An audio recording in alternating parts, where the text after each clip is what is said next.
Olivia Moore didn't mean to spill the coffee. It was her third day at the job. She hadn't slept properly in 2 nights because the trains kept getting delayed and her neighbor's dog barked until 3 a.m.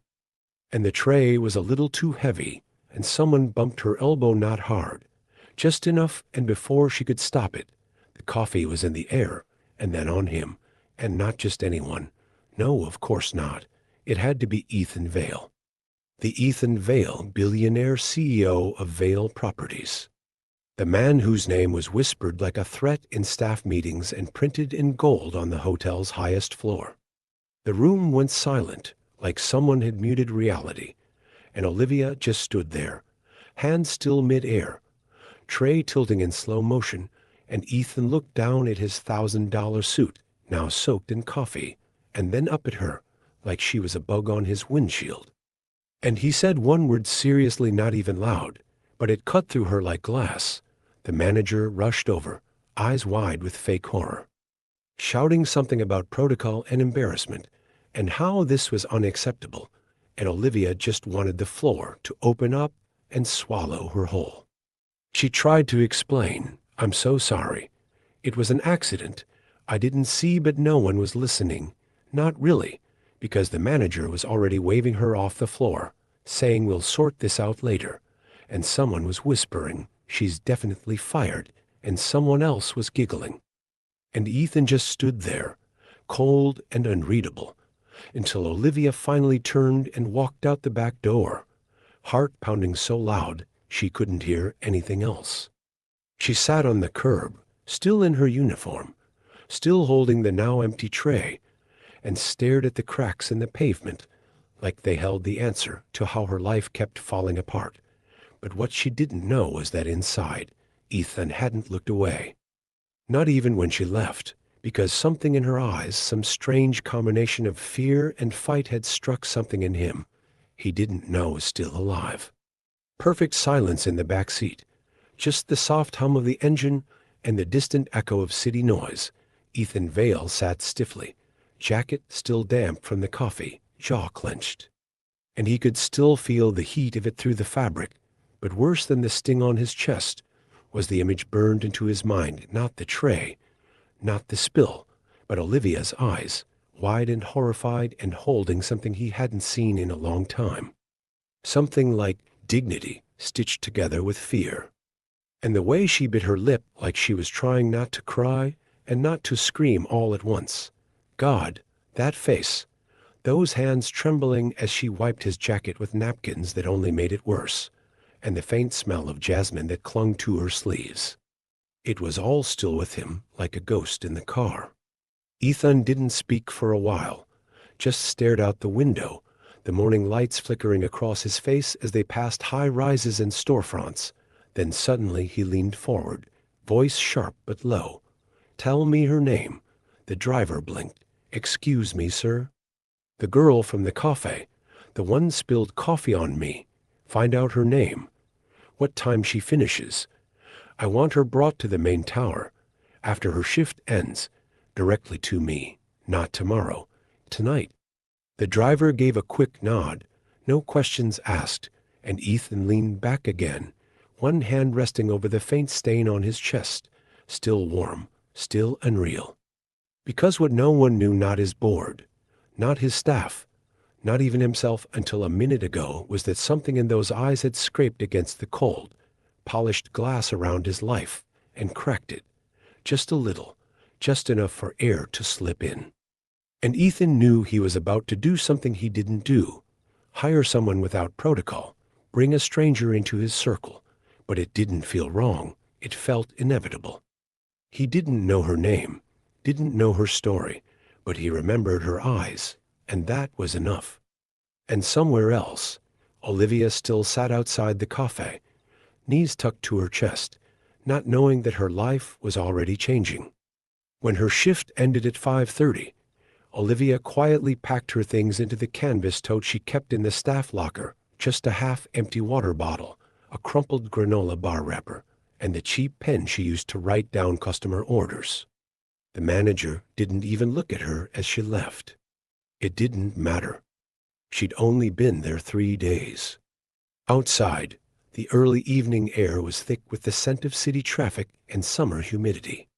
She stepped off the curb, lost in thought, when a sleek black SUV rolled to a slow stop in front of her. The back door didn't open.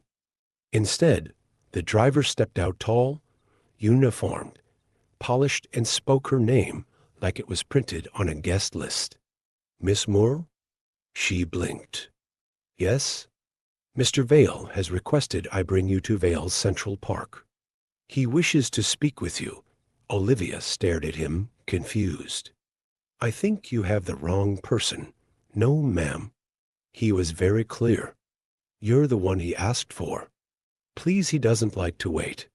She didn't move at first. The cafe's sign blinked weakly behind her, a reminder of how easily her life had slipped off track again. But then she nodded slowly and slid into the back seat, her heart beating like a drum. The SUV moved silently through Manhattan traffic. Olivia kept her hands folded tightly in her lap, eyes flicking up only once to watch the buildings blur past. She hadn't been inside the Vale's Central Park in years, not since she was a child. There was something about the name that always felt like a closed door. When they pulled into the private entrance, a doorman was already holding the glass doors open. The lobby was all marble and soft lighting, tastefully extravagant. Olivia's footsteps echoed as she followed the driver through a quiet hallway, then up a private elevator she didn't even know existed. She tried not to fidget, but as the floors climbed, so did her nerves. What did he want from her? Upstairs, the elevator doors opened into a private executive corridor lined with abstract art and glass offices. Everything smelled of polished wood and money. A woman in a sleek gray suit greeted her at the end of the hall. "Miss Moore," she said briskly, "we're glad you came. Mr. Vale asked Human Resources to fast-track your hiring.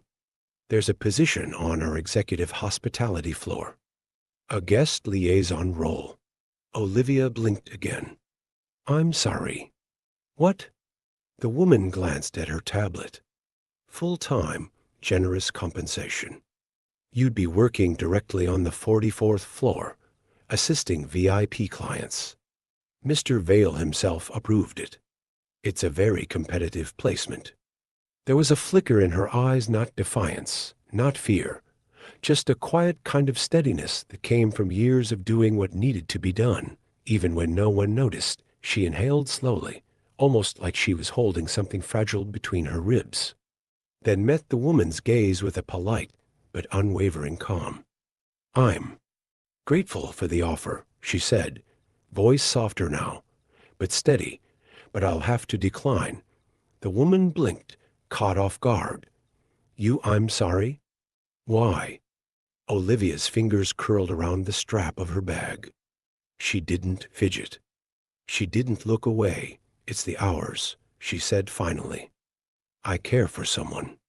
Someone who needs me home more than I need this job. And I don't have the kind of freedom this position demands." For a second, the woman just stood there, the perfect corporate posture faltering just slightly. Then she looked down, tapped something sharply on her tablet, and without another word, turned on her heel. "Wait here," she said briskly, and then she vanished behind a wide oak door at the end of the hall, heels echoing like a metronome down a hallway Olivia wasn't sure she even wanted to walk through. Olivia didn't sit back down. She just stood there, shoulders drawn but polite, eyes scanning the hallway with quiet resolve, ready to leave, maybe ready to let go before anything even began. A few minutes passed. No one returned. So she turned and walked through the elevator. The elevator button was cool under her finger, the soft chime echoing through the corridor like something final. As the doors slid open, she stepped inside, already thinking about her bus route, the leftovers she'd heat up for dinner, the pills her mother needed by 7. But the doors didn't close. A man in a tailored black suit stepped forward from nowhere, his voice calm, practiced, but firm. "Miss Moore, Mr. Vale has requested to see you." Please, this way. Her pulse flickered in her throat. She blinked once, maybe twice, unsure if she'd heard him correctly. Mr. Vale? She echoed. Yes, ma'am. He's waiting upstairs. She hesitated, one foot still half turned toward the exit. Her instincts split between caution and curiosity, but then nodded quietly. The elevator moved again, this time slower, heavier somehow. Her reflection stared back at her from the mirrored wall's messy bun, faint coffee stain near her elbow, a uniform 2 sizes too big, and she wondered what in the world a man like Ethan Vale could possibly want with her when the doors opened at the top floor. The difference was instant. The hush, the height, the heavy quiet of money and power and privacy, marble floors that didn't echo, velvet chairs no one ever sat in. A hallway lined with black and white portraits of legacy and control. The assistant didn't ask her to wait. He opened the final door and gestured her in with a slight bow of the head, and there he was.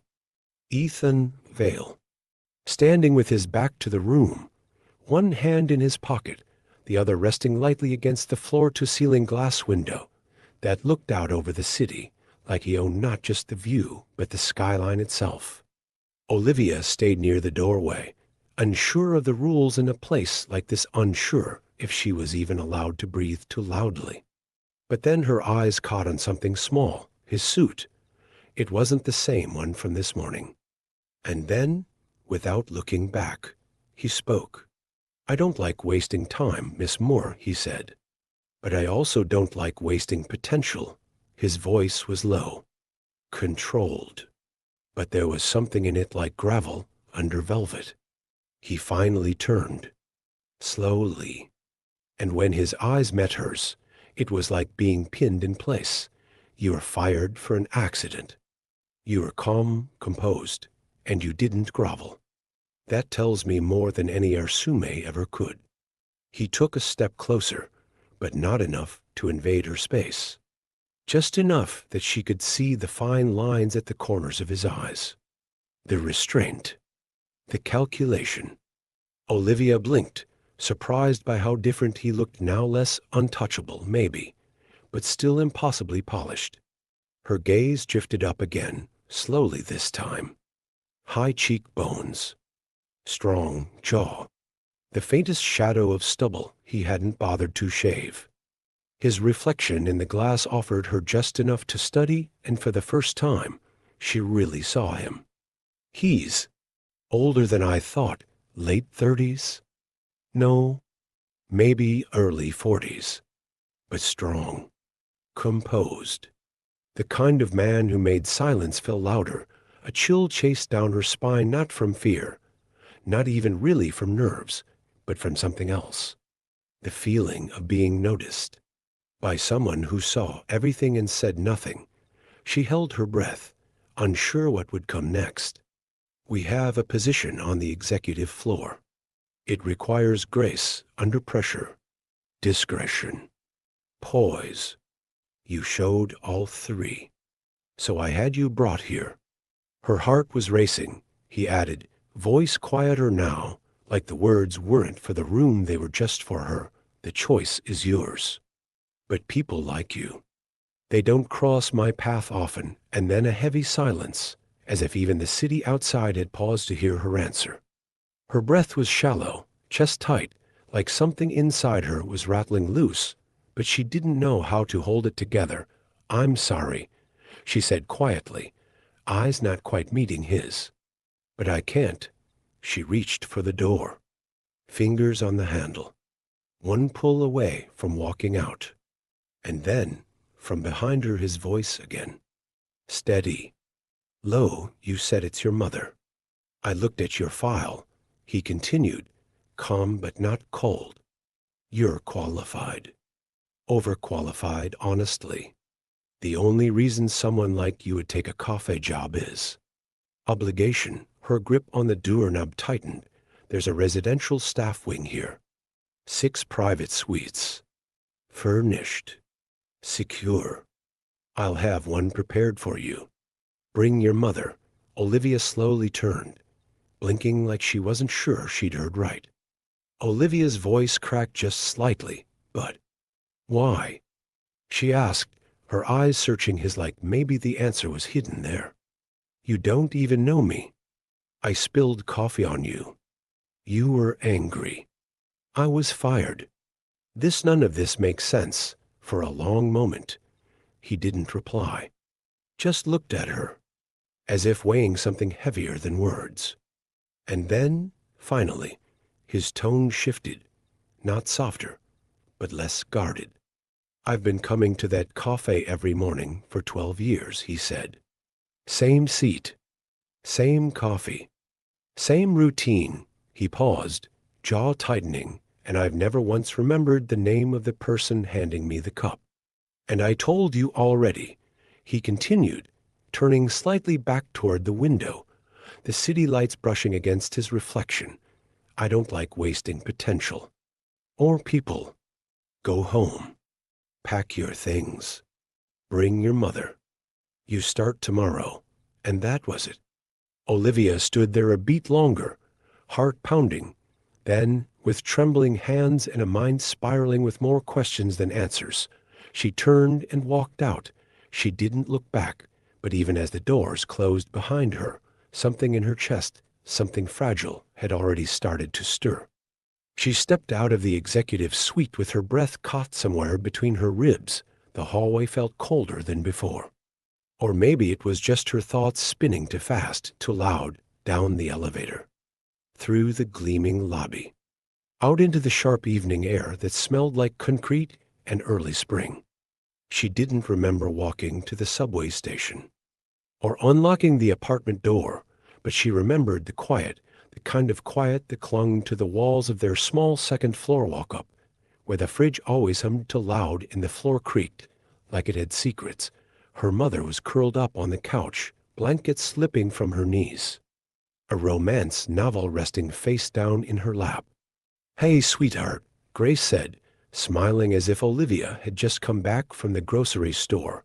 Olivia knelt in front of her, brushed a strand of graying hair from her mother's cheek. Hi, Mom, she wanted to say. Everything just changed, but she didn't know how to explain it yet. That night, she barely slept. Just lay in bed staring at the cracked ceiling paint, wondering what kind of man offers a stranger a second chance and a home for her mother after a spilled cup of coffee and a 5-minute conversation. And the next morning, when the car pulled up in front of their building, sleek, black, too shiny for their faded street, Grace clapped her hands like a child. Oh, Liv, is that for us? Look at that car. Your father would have loved that, don't you think? Olivia helped her into the back seat gently, buckled her in, tried not to cry when her mother looked around the interior like it was a dream. By the time they reached Vale's Central Park, Olivia's stomach was in knots. The moment she stepped through the glass doors again, it all felt unreal. But it was real. Every chandelier, every polished tile, every distant sound of water trickling in some design fountain tucked behind velvet chairs. They were greeted by a woman in a smart navy suit who introduced herself as part of guest services. Mr. Vale requested you be shown to the private staff residence on the executive floor. Your suite is ready. Olivia blinked. Suite? The elevator ride was silent. Her mother hummed some old tune under her breath, and when the doors opened, she nearly gasped. It wasn't a room. It wasn't even just an apartment. It was a dream someone had somehow built just for them. Wide windows, white linen, warm wood floors, golden light spilling over a delicate kitchenette, a soft gray couch, fresh orchids on the coffee table, a separate bedroom with bookshelves already filled. Her mother walked in like she remembered the place. These curtains weren't always blue, Grace mumbled absently.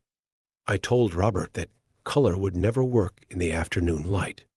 Olivia looked at her mother with a look of sadness and surprise. Because of dementia, her mind was always going back to the past. Who was Robert, anyway?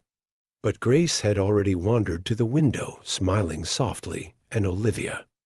She stood still in the middle of it all, surrounded by beauty, by silence, by questions, and the scent of jasmine still faint on her wrist. In the mirror, Olivia looked like someone trying to hold herself together. By the time she stepped out into the hallway, Grace was already dressed, cardigan buttoned wrong, lipstick slightly smudged, humming to herself, "You look beautiful, darling," her mother said, not quite meeting her eyes. "Are you going to meet your father in the lobby?" Olivia paused. Swallowed. "No, Mom. Just work." Grace nodded, already drifting back into memory. The elevator ride up to the executive level was unnaturally quiet. Each floor they passed shimmered in polished chrome. But the air got thinner the higher they rose until the doors slid open with a quiet ding, revealing a hallway so pristine it felt like walking into a museum. Muted beige tones. Deep navy carpeting. Art that probably cost more than a year's rent. Olivia stepped out. The clipboard-wielding assistant who met her didn't smile, just nodded briskly and motioned her forward. This way. The reception area looked nothing like the bustling lobby below. It was silent, seamless, every detail curated, every breath measured. And then he was there, Ethan Vale, standing at the far end of the space, flanked by tall windows that poured in morning light like liquid silver. He wore a different suit today, tailored charcoal with a deep navy tie, crisp and commanding. But it wasn't just the suit. It was how he stood. One hand in his pocket, the other turning a file page with precise calm. Like everything around him moved only when he allowed it. He didn't look up when she approached, didn't acknowledge her presence, but she felt it, the shift in the air, like gravity had altered course just slightly around him. "Miss Moore," the assistant said quietly, "you'll begin by preparing the welcome lounge.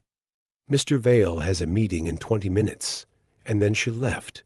Olivia turned toward the lounge. Her hands were shaking again, but she forced them steady, set the cups, smoothed the napkins, adjusted the placement of water bottles and fresh-cut lilies in the vase. Every movement careful, silent, reverent. And all the while, she felt him watching from behind his paper. From beyond the glass, when she glanced up just once, he was standing, arms folded, gaze unreadable. Something passed between them. And in that moment, Olivia understood the weight of the floor she stood on. Not just marble, not just title, but power, precision, presence, and she had just stepped into the very center of it.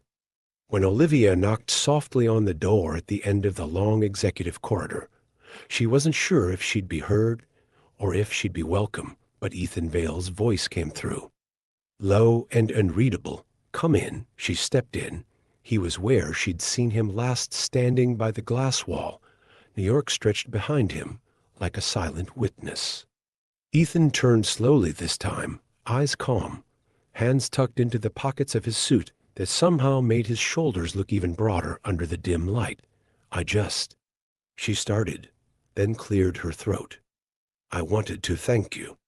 For today, for the suit, for everything." He didn't speak, but he listened.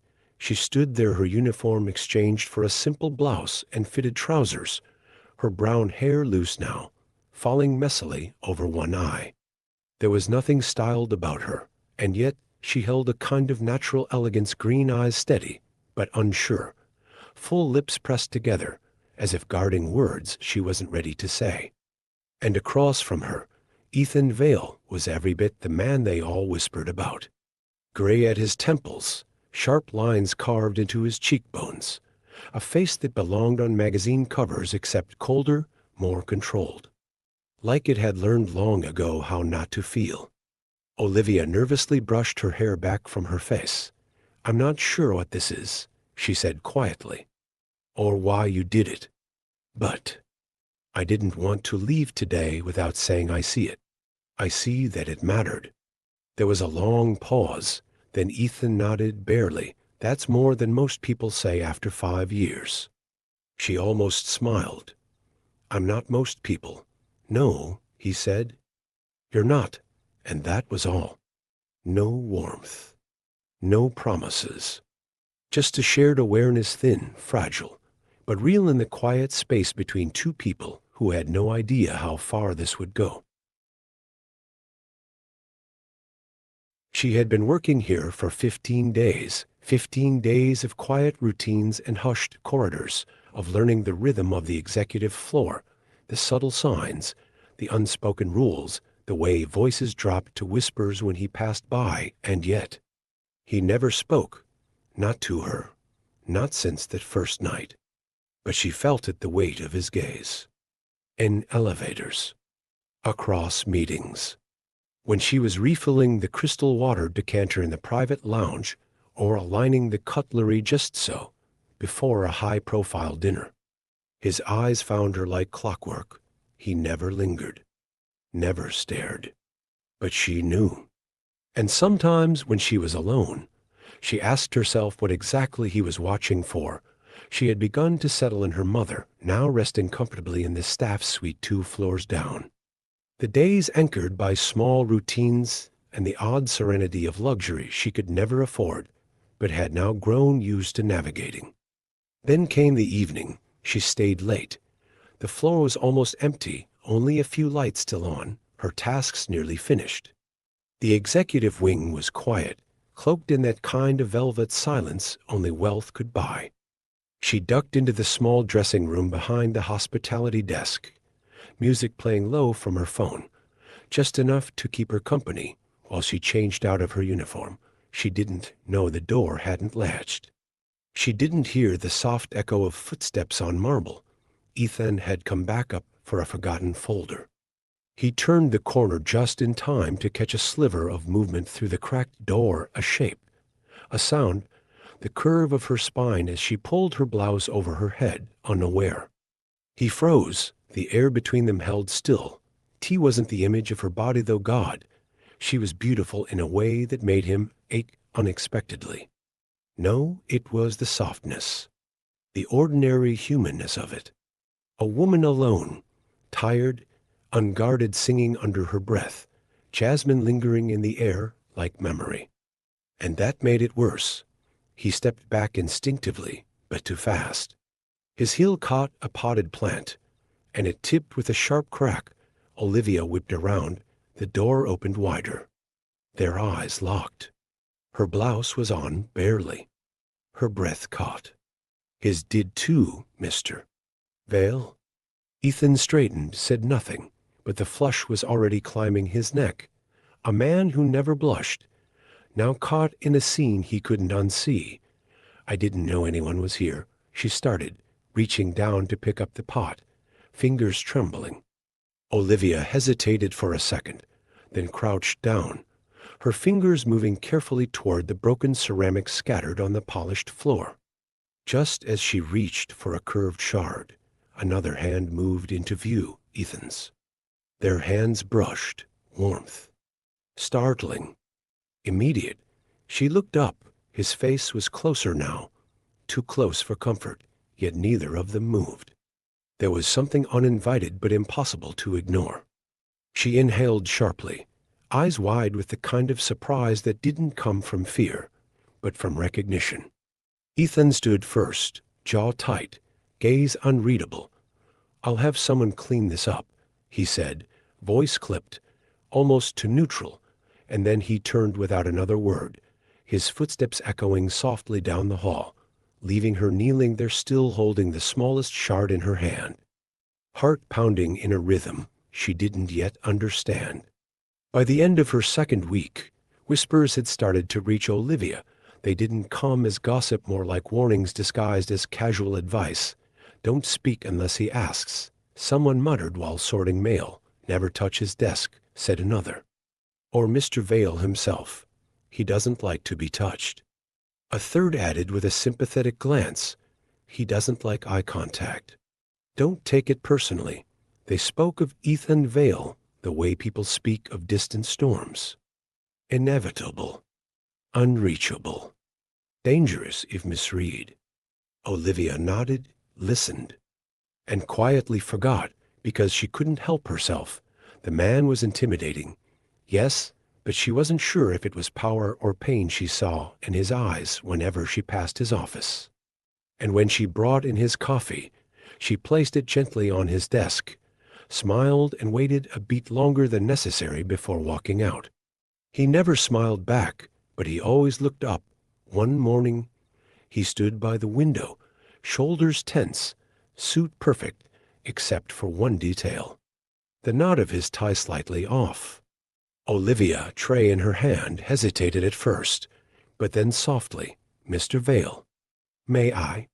Pointing at his tie, he turned. Slowly, eyes unreadable. Olivia put the tray on the table and took a step towards Ethan. Ethan, with a stiff nod, allowed her. As she moved her hands carefully and slowly towards Ethan's tie, she looked into his eyes so closely for the first time. His eyes were a deep shade of forest green, steady, unreadable, and sharp enough to pierce through skin and settle in your chest, like they saw more than just your face, like they saw the parts of you you tried to hide. She blinked, gently forcing herself to look down again, a soft smile curling her lips as she straightened his tie with slow, careful fingers.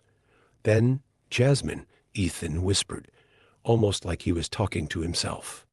She froze, still touching the tie. Olivia hesitated before taking a step back, trying to read his expression.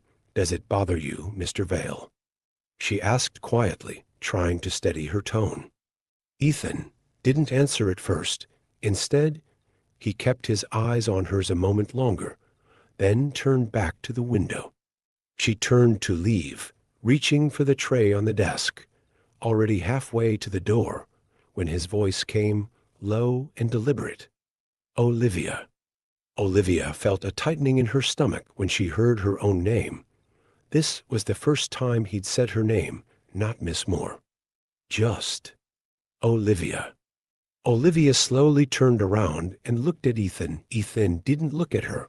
When he spoke again, his voice softer, as if the words were too fragile to meet her eyes. "I like it, the scent. It gives me peace. Somehow." Olivia stepped out of the office, trying hard to keep the smile from spreading across her face, walked briskly past the secretary, dropped the tray off its service, and made a beeline for the restroom, her heart pounding in a way she hadn't felt in years. The moment the door shut behind her, she rushed to the sink, splashed cold water on her cheeks, and stared at her reflection like it might offer some explanation. "What was that, Olivia? What are you doing?" Adjusting his tie, locking eyes like you're in a movie. "For God's sake, he's Mr. Vale, not some guy at the grocery store.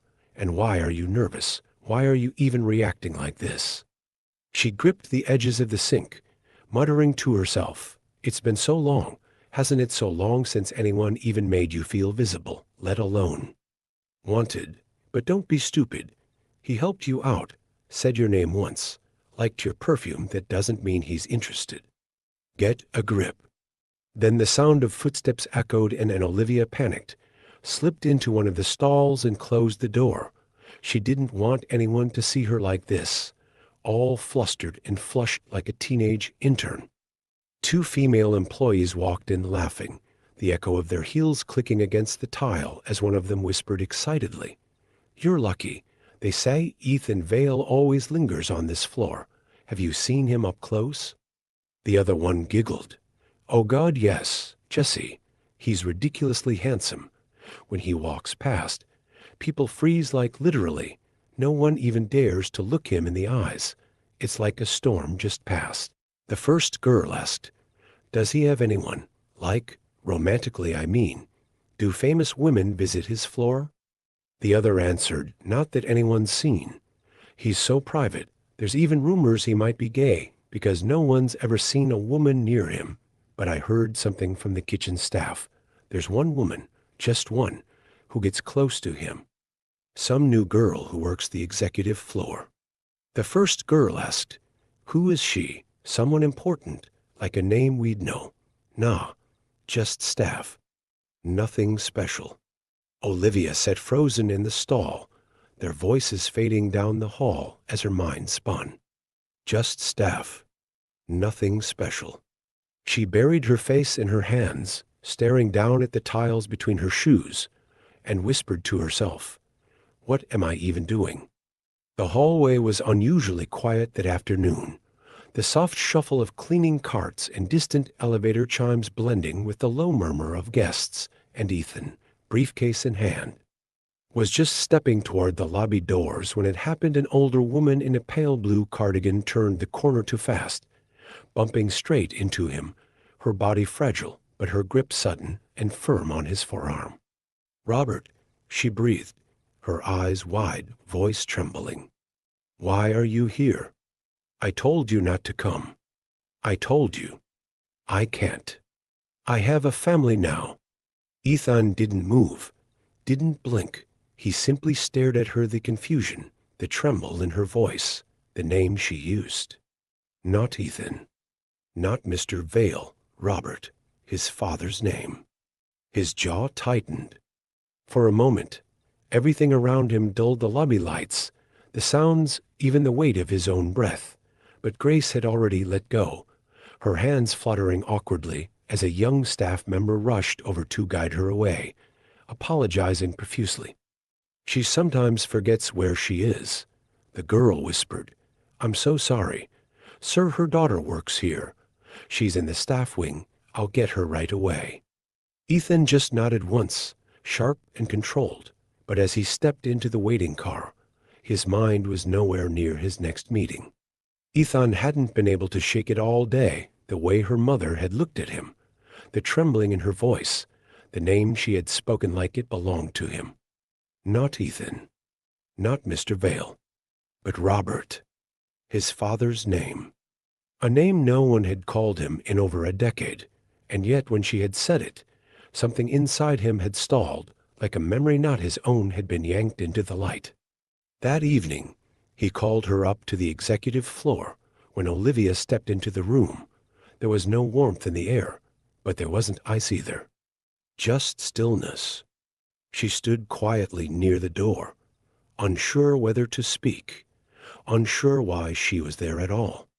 Ethan didn't pace. He rarely did. Instead, he leaned against the edge of the massive desk, hands resting on the surface as if grounding himself. His gaze found her with an unreadable weight. "Your mother." "Grace." The words were steady, almost neutral. "Does she often forget where she is?"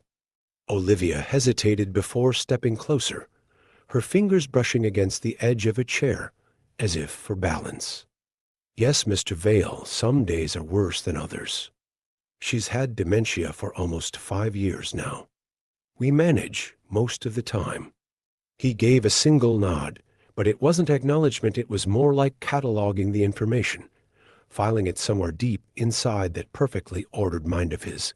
"She called me Robert," he said, voice softer now. "That was my father's name." Her breath caught slightly, and her posture shifted. "I didn't know," she said, brows knitting together. "That must have been strange for you." "I'm sorry. I'm not sure it was just strange," Ethan replied, still not looking away. "It felt like something I wasn't supposed to hear. And yet, now I can't forget it." The silence stretched between them, not uncomfortable, but dense. Olivia took a seat slowly, her shoulders relaxing just enough to allow herself to breathe. "My father died when I was 10, she said, voice steady, but quieter. "He used to run a small restaurant. My mom raised me on her own after that. We didn't have much, but she made it work. Until, well, until her memory started slipping." Ethan's eyes stayed on her, but his face gave little away. Only his fingers shifted slightly on the edge of the desk, a twitch, a trace of something stirring beneath the surface. "And you've been taking care of her." Olivia smiled sadly. "She's all I have. I take part-time jobs so I can be with her more often. That's why I almost said no to this one. The hours. I didn't think I could manage." There was something in the way he looked at her that not pity, not admiration either, but a curious blend of respect and something else, something more human. As if for the first time, she wasn't just a name on a schedule. She was a story, one he hadn't expected to care about, but somehow did. You worked as a sales manager at the Warwick, didn't you? She blinked. Yes. But how do you? I read the HR notes, he said simply. Impressive resume. You didn't belong in that cafe. You had a career, he said, his voice unreadable. A strong one. I still do, Olivia replied gently. It just looks different now. Ethan took a slow step closer, but still kept the desk between them. It was as though he needed a boundary, even if it was only symbolic. You walked away from a title, he said. Most wouldn't. I didn't walk away, she answered, lifting her chin a little. I made a choice. Ethan didn't respond right away. For a moment, he stood completely still. Then, with measured calm, he rose from his seat. He walked slowly, deliberately, moving behind her without a word. His presence shifted the air in the room, not loud, not aggressive, but felt. Olivia straightened instinctively, not out of fear, but uncertainty. Something about the silence made her heart beat faster. She didn't turn to look at him, but she knew he was there. He came to a stop just behind her, his hands resting lightly on the back of her chair. Not touching her, not quite, but close enough that the heat from his body seemed to settle over her shoulders like a question waiting to be answered. Olivia kept talking, her voice soft but composed. Mr. Vale, if my mother's presence has made you uncomfortable, I understand. Maybe you've reconsidered having us here. He wasn't listening to her words anymore. He was caught in something else entirely, something he didn't understand. Ethan's fingers shifted slightly on the leather of her chair, then slowly withdrew, as if snapping back from a line he hadn't meant to cross. A single step back, quiet and clean. When he spoke again, his voice was neutral. That clipped, familiar tone that closed doors and ended conversations. Thank you, Olivia. That'll be all. She stood carefully, smoothing her skirt without meeting his eyes. Her heartbeat was still too fast, too loud in her chest. She turned to leave, her heels soft against the carpet, each step rehearsed and controlled, but her mind wasn't. What had that been? What had just happened? She didn't look back. And Ethan, standing still near the window, didn't watch her go, because for the first time in years, it wasn't power or pressure or performance that pulled him toward someone. It was something far more dangerous, curiosity, and a strong sense of attraction. The wine was deep red, a vintage Ethan barely tasted as he sat across from Henry Ellsworth, one of his father's oldest friends, a man who had once helped launch the Vale brand into its second generation. They hadn't seen each other in years. But tonight, under the soft lighting of a private dining room tucked inside the Midtown branch of Vale's, the conversation had flowed with an ease that surprised them both. Business, politics, the state of the hospitality industry, and then Ethan asked, not because he'd planned to, but because Grace's voice still echoed in the back of his mind. Henry, he said, swirling the untouched wine in his glass. Did my father ever know a woman named Grace? Henry looked up slowly. The name must have meant something. Ethan saw the flicker behind his eyes. Grace. Henry leaned back. Grace Whitmore? Or, wait, that was her maiden name. Grace Moore. That's who you mean, right? Ethan's brow furrowed. Moore? Henry nodded, a slow smile tugging at the corner of his mouth. Of course. Grace married Harry Moore. He was in the hotel business too, if I recall. Small place, family run. That's how she became Grace Moore. But yeah, before that, she was Grace Whitmore. We all went to high school together. Your father, me, and Grace. Grace, she was stunning. One of those girls you just noticed. Smart, too. Your father used to compete with me over who would win her attention. He chuckled at the memory. But Ethan didn't smile. They dated for a while after graduation. But you know your father, controlling, intense, always had to win. Grace didn't like being managed like a business merger. She walked away. Henry's eyes narrowed slightly, trying to recall something lost in the folds of memory. Finally, she married Harry Moore. He owned a boutique hotel downtown. Not a huge chain, but respected. Your father hated him. The pieces clicked too easily. Ethan could almost hear the silence stretch around him. Why? Because she chose him over Robert Vale, and because Harry was in the same industry. It was personal. Grace and Robert were actually really in love with each other. Their relationship lasted for years. But when Grace left your father and started dating Harry, and your father married your mother, they didn't see each other for a long time. You were born. Grace didn't have a child for a while. By the way, I always suspected they saw each other from time to time. Your father was obsessed with Grace. Until Grace had a child. Ethan shifted uncomfortably at his chair.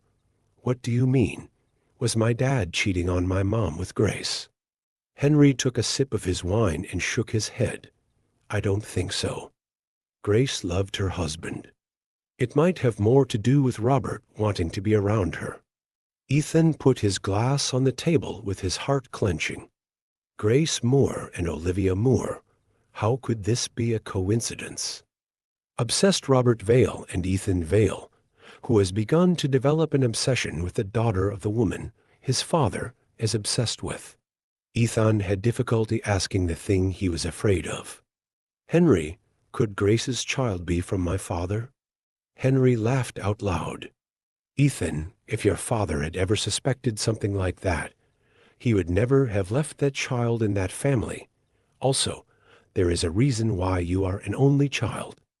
Shortly after you were born, your father was in a motorcycle accident. He learned that he could not have another child due to traumatic causes. Ethan was stunned. He obviously didn't know his father that well. Henry continued. You know that Central Park location you live in now? That wasn't always Vale's. Ethan's eyes lifted. It was Moore's. Harry Moore's family hotel. Before the bankruptcy. Before your father bought it, tore it down, and rebuilt it as Vale's Central Park. The words settled like ash in Ethan's chest. His father hadn't just bought a building. He'd buried a past, and Ethan's whole life, his office, his penthouse, his empire had been built on top of someone else's story, someone else's home, someone named Grace, and a woman named Olivia, who he fell under her influence of for no apparent reason. That woman, whose face he can't forget, even when he closes his eyes. The compliments started as whispers, soft words trailing behind tailored suits and designer perfumes, one guest after another leaning close to Ethan during handshakes or quick exchanges in the executive lounge and saying, "Where did you find her? She's got presence, charm, elegance. Like she was born for this floor." Ethan always gave the same nod, the same neutral answer, just someone who caught my eye. But it wasn't neutral anymore. Because every time someone smiled at Olivia, every time she laughed softly or leaned in to listen to a guest, Ethan felt something twist inside his chest, and it wasn't business, and it wasn't pride, it was possessive and raw, and he hated it. And meanwhile, Olivia, back in her room, late at night, when Grace finally slept, sat with her laptop open and searched his name. Ethan Vale. Every article said the same: visionary, billionaire, hotel empire heir, the kind of man cities name buildings after. Pictures of award galas, charity boards, new construction deals. But then she scrolled back further, years deep into internet archives, and found something else. Ethan Vale, 22, hospitalized after high-speed accident near upstate New York. The girl who died in the passenger seat, Swiss national, scholarship student, body flown home to Geneva. Olivia stared at the headline for a long time. No comments, no follow-ups, just that silent void that comes after real tragedy. And then it made sense, the distance in his eyes, the way he never let anyone get too close, the precision, the control, the silence. She closed the laptop slowly, sat still in the glow of the screen, and whispered into the quiet. "Who are you, Ethan Vale? Why does my whole body tense up with excitement every time I see you? Yet why do I keep circling around you to make eye contact with you?" That afternoon, Ethan drove up to Connecticut.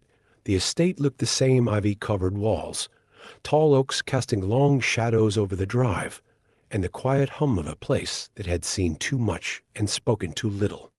It was where he'd grown up, where he'd buried memories and avoided conversations that demanded more than numbers or headlines. His mother, Fay, was waiting on the veranda, a warm smile softening the lines around her eyes. They hugged briefly, Ethan stiff as always, and then stepped inside. Dinner was quiet at first, polite, familiar. But as the sun sank behind the trees, casting the dining room in gold and amber, Ethan finally cleared his throat. "Did you ever know someone named Grace? Grace Moore?" His mother froze with her wine glass halfway to her lips. She set it down slowly, her eyes narrowing in remembrance. "Grace Moore. That's a name I haven't heard in a long time. Where did you come across it?" Ethan didn't answer right away. He took a deep breath. "There's someone who works at the hotel now. She is her mother." The name came up. "I was just curious." His mother leaned back slightly, her expression unreadable. "That's a story from before your father and I were married," she said finally. "Grace Whitmore. Everyone knew her back then. Popular, confident. A bit of a storm, really. Your father was infatuated." Ethan's brow furrowed. "Infatuated? More than that," she said softly. "I think, in his own twisted way, he loved her. But Grace left. She married Harry Moore. You've probably seen the name in old hospitality circles. He owned a boutique hotel chain. Not as powerful as your father's empire, but respected. Your father never forgave her. He saw it as betrayal. When Harry's business struggled, your father bought out their flagship, Vale's Central Park, the one we rebuilt." Ethan blinked. "That was their hotel?" She nodded. He waited for the right moment, watched them fall, then took it. Ethan bit her lips in anger. "Mom, how could you stand all this? Dad's obsession with Grace while you were married, what Dad did to you and these people." Faye set her wine glass down on the table with a bittersweet smile, then placed a gentle hand on Ethan's knee. "Ethan, sweetheart, your father was a difficult man. Cruel at times, yes, but he had a way of claiming things, of living with such force and hunger. That's what I loved about him. That's what I learned to live with." Her eyes softened. "You always tried to protect me from him. You made it your mission, like it was your burden to carry. You were such a sensitive boy. I never wanted that weight for you." She paused, voice dropping. "It always hurt me, how strained things were between you two. But tell me, when will you let go of that anger, Ethan? And more importantly, when will you let go of the anger you carry toward yourself?" A beat passed, then quieter. "You're not looking forward, not really. And that worries me." She tilted her head, studying his face. "There's something different about you today. What is it, my son? What's going on with you?" Ethan looked down for a moment, then back up. "Mother," he said, "there's someone." I wasn't expecting it. I didn't even realize it at first.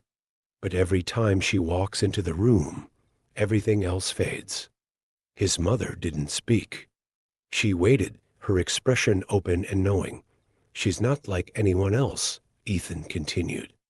Strong, quiet. She sees things, sees people. And when I'm near her, I want to be seen too, even if it terrifies me. There was a long silence before his mother reached across the table and covered her hand with Ethan's. Oh, Ethan. That's wonderful. He looked up, surprised. It's been so many years, she said gently. Since Natalie. You've carried that weight too long. But her death wasn't your fault. It was an accident. Tragic, yes, but not yours to keep her living. He closed his eyes briefly. Just long enough to breathe. You are not your father, Faye said. You fear becoming him so much that you've shut the door on any woman who might matter. But that fear, it doesn't belong to you. Faye tilted her head slightly, a quiet curiosity settling in her gaze before she asked, Who is she? Ethan hesitated, then lowered his head, voice barely audible. Olivia. Olivia Moore. Faye lifted a hand to her mouth, her eyes wide with disbelief. Oh my God. And the room, already quiet, seemed to exhale, because now it all made sense. The hotel buzzed with anticipation. It wasn't just any evening. It was the 25th anniversary of Vale's Central Park, a celebration of legacy, wealth, and power. And yet, as final touches were placed on silver-tipped table settings and chandeliers glistened with quiet pride, Ethan Vale stood alone at his office window, the city glittering below him, his thoughts anywhere but the party. He hadn't told Olivia yet. He wasn't even sure how. Every day since the conversation with Henry, every glance at her only deepened the ache. She was Moore's daughter, the man his father had destroyed. The woman Grace his father had once loved, then turned into a vendetta, and now Olivia, working inside the empire that had been built on the ashes of her family's dreams. How could he possibly tell her that? So instead, he watched. From doorways, from the end of long corridors, from the edge of meetings, he wasn't really listening to. He watched the way her presence warmed the room, the way her laughter made even the most cynical guest smile, the way her fingers reached for the delicate pendant at her throat whenever she was thinking. Ethan watched too long, too often. And he knew it. Olivia knocked on his office door late that afternoon, her notebook in hand, something about the guest list he couldn't recall. Because the moment she entered, he forgot what he'd been doing, what he was supposed to say. Instead, he blurted, Are you bringing someone tonight? Olivia blinked. Excuse me? His voice was sharper than he intended. To the event. Will you be coming with someone? She tilted her head slightly, the hint of a smile playing at the corners of her lips. Someone? She repeated. Are you referring to my mother? Ethan cleared his throat.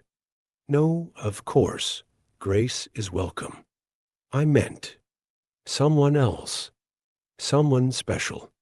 There was a pause. Then she lowered her eyes for the briefest moment. If that's allowed, then yes. I might bring someone very special to me. We've been close since childhood. He turned his gaze toward the window, jaw clenched. Is it serious? Olivia's eyes sparkled, her voice light with mischief. Not exactly, Mr. Vale. She's my best friend. His head whipped around, expression unreadable. She held his gaze, and for the first time, Ethan Vale smiled. Almost. I see, he said. Then I'll be glad to welcome you both tonight. And your mother. By the time the evening unfolded, Vale's Central Park was bathed in warm candlelight and the soft strains of a live quartet. Olivia descended the grand staircase like she belonged to another time. Her wine-red gown hugged her figure in quiet elegance, the neckline soft and daring, her hair pinned in a low chignon that revealed the delicate line of her neck. Grace, beside her, wore a navy blue dress that Olivia had helped her choose. They settled at a corner table near the terrace doors, where Olivia could manage the event and watch her mother. She moved gracefully through the crowd, adjusting last-minute placements, smiling at guests, and making sure the evening unfolded seamlessly until the elevator dinged. She turned, and there he was, Ethan Vale, in a black tuxedo cut so precisely it could have been sculpted. His hair perfectly combed back, his stance composed. But his eyes, those stormy green eyes, were anything but calm. They widened when they landed on her. "Olivia," he said, the word barely breath. "You look stunning," she offered a gentle smile. "You look sharp yourself, Mr. Vale. I was just going up to check on the ballroom details," she added, gesturing to the elevator. He nodded slowly. Then, as she stepped inside and turned to face the doors, he reached out, his hand closing lightly around her forearm. She looked up, startled. "I need to talk to you," he said, his voice low and urgent. "Of course," Olivia replied, her breath catching. He stepped forward, just enough to brush a strand of hair from her face, fingers lingering a second too long. "I mean later," he murmured, his gaze steady. "After the gala. Come to my office." The air between them shimmered with a tension that had long ceased being professional. Then, without another word, he released her and walked toward the ballroom. Olivia stood still as the elevator doors closed. Her heart was no longer beating at its usual pace. The ballroom shimmered with golden light. Glasses clinked, music floated on the air, and the 25th anniversary of Vale's Central Park was unfolding in all its opulence. Ethan Vale had given his brief but powerful speech, captured by every lens in the room. As applause echoed, Olivia watched him from a distance, her eyes drawn to the man who now held far more than just power. Ethan, from across the room, let his gaze settle on her. She was elegance personified in her wine-red gown, the delicate fall of fabric highlighting every graceful curve. Her eyes sparkled with poise, her smile quiet but captivating. As couples began to rise for the first dance, Ethan moved. He didn't rush. He walked toward Olivia as if every step was measured, deliberate. She watched him come, her breath catching, the world slowing around her. He stopped in front of her and extended a hand. "Miss Moore," his voice low and rich. "May I have this dance?" Gasps rippled. Cameras flashed. Hotel staff exchanged glances. Olivia hesitated for a heartbeat, then slid her hand into his. His fingers curled around her waist. She felt his warmth, the quiet power in his body, the scent that always lingered subtly between cedar and smoke. Her heart pounded in her chest. They didn't speak for a while, letting the music guide them, and then, quietly, Ethan said, "When I asked who you were bringing tonight, were you mocking me?" The corner of Olivia's mouth twitched. Would that be so terrible? He tilted his head, a flicker of a smirk in his otherwise composed face. "Mr. Vale, Ethan," he corrected, eyes locking with hers. She blinked. "Would that be appropriate?" His voice dropped. "After tonight, I hope it might be." The music faded. Ethan, ever the gentleman, escorted her back to her seat. Olivia could feel every pair of eyes watching. Faye, seated across the room, observed them closely. And Grace, Olivia's mother, suddenly grew uneasy. "Olivia," she whispered, "I don't want to be here anymore. This place. We don't belong." Olivia leaned in. "Mom? What do you mean?" Grace's eyes shimmered with something ancient. "You don't remember, do you? You were 6 when this was your home. This hotel belonged to your father. Until Robert took it all. He took everything from us. Your father tried to rebuild, But he wasn't made for that kind of loss. That's why he got sick. That's why he died. Olivia froze. Grace continued, softer now. And we never spoke of it again. But you remember pieces, don't you? Who is Robert, Mom? Robert Vale. My first love. The man who destroyed everything. He never let me go. And now he and his wife sit across from us like nothing ever happened. Olivia, I need to go. Olivia, stunned, glanced at the opposite table. Faye. Ethan. Still smiling, still watching. She helped her mother up. Ethan's eyes never left them. Back in their suite, Grace lay down without protest. Olivia kissed her forehead, tucked the blanket around her shoulders, but her mind wouldn't rest. She sat on the edge of her own bed, laptop still open, but untouched. Instead, her gaze drifted toward the window, but what she saw wasn't the city. It was marble floors beneath tiny shoes, echoes of laughter in the lobby, the scent of buttercream from the patisserie, her father's voice calling her name with pride and warmth. She remembered thinking the whole hotel belonged to them, because back then it had. She hadn't realized those memories were real. She'd always assumed they were fragments from a childhood daydream, maybe a tourist visit or a lucky stay. But now they pressed in with painful clarity the joy, the safety, the family she'd once had. Her father had been happy here, strong, alive. Her fingers trembled as she returned to her laptop, searching again. The same names, the same whispers in forgotten archives. Robert Vale. Harry Moore. The screen glowed with quiet cruelty as one line confirmed it all. Industry sources once hinted at a personal vendetta. Robert Vale reportedly forced former hotelier Harry Moore out of the market, following what some called a private war. Her breath caught. Her chest tightened. This wasn't just history. This was her life, her loss, her father, and Ethan. Olivia paced the room, her heart pounding in her chest, tears blurring her vision as she kept glancing toward her mother, lying peacefully in bed. The guilt twisted inside her like a vice. I brought her here, she whispered to herself, voice cracking. I made her relive everything. With trembling fingers, she yanked out her earrings, her hair spilling free from its careful updo. She stumbled into the bathroom, clutching the sink for support.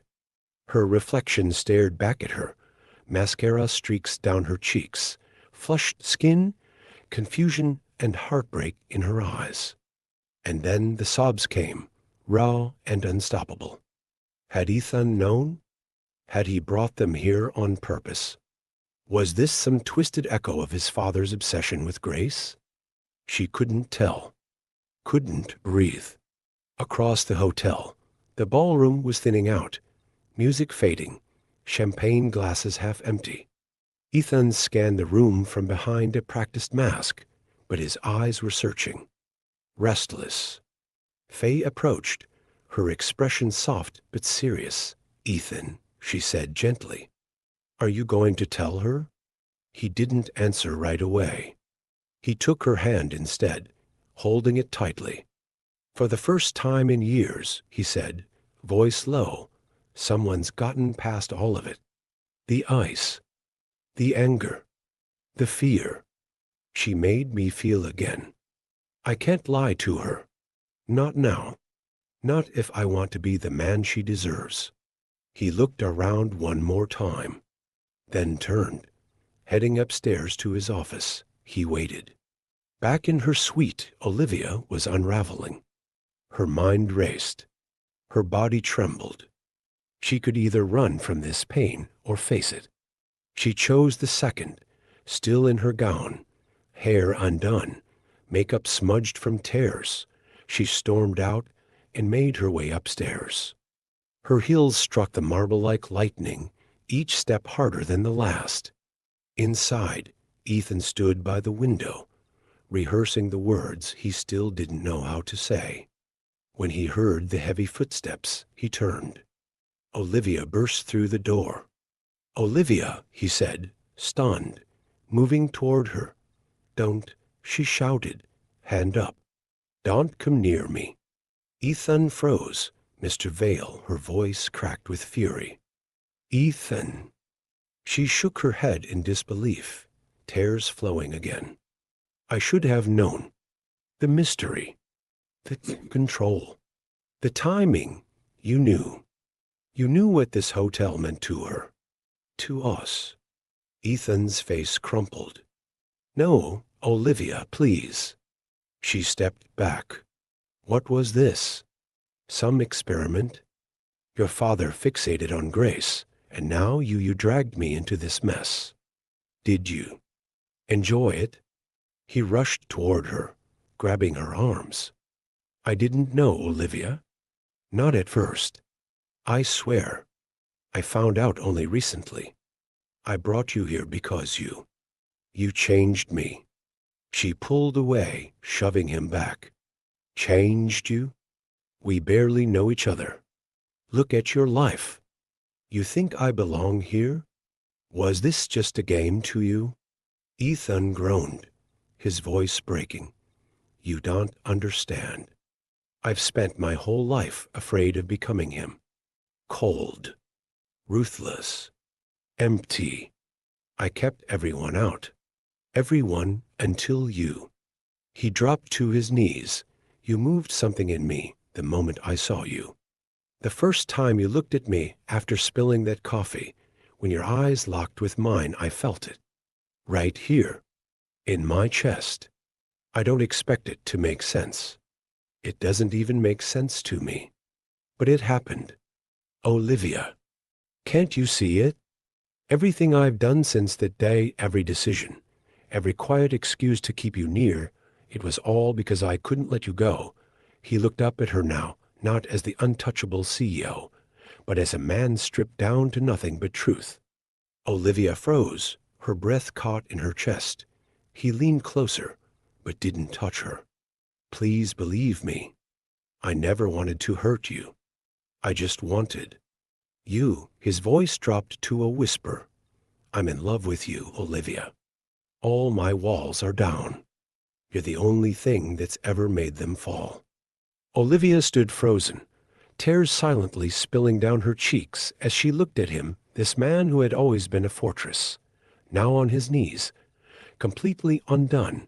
A part of her wanted to drop beside him, hold him, believe every word. But the ache in her chest screamed louder. "You don't get to do this," she said hoarsely.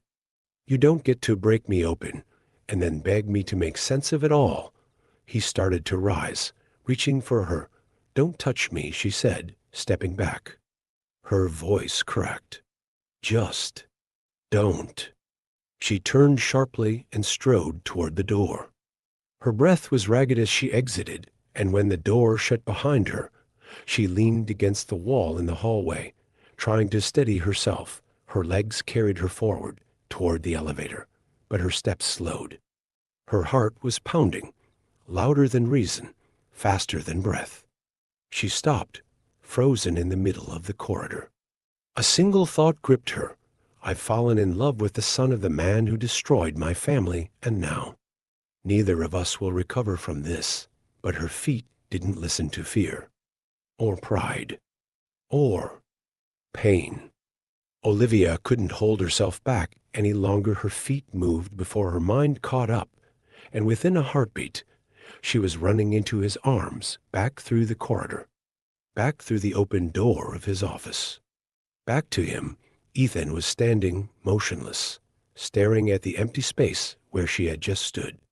He turned just as she burst through the doorway, and before either of them could speak, she was in his arms, throwing herself into him, like it was the only place she had ever belonged. His arms wrapped around her instantly, pulling her tightly, as if he feared she'd vanish if he didn't hold her hard enough. And then their lips met, fierce, desperate, breathless, like the world had ended, and all they had left was this kiss.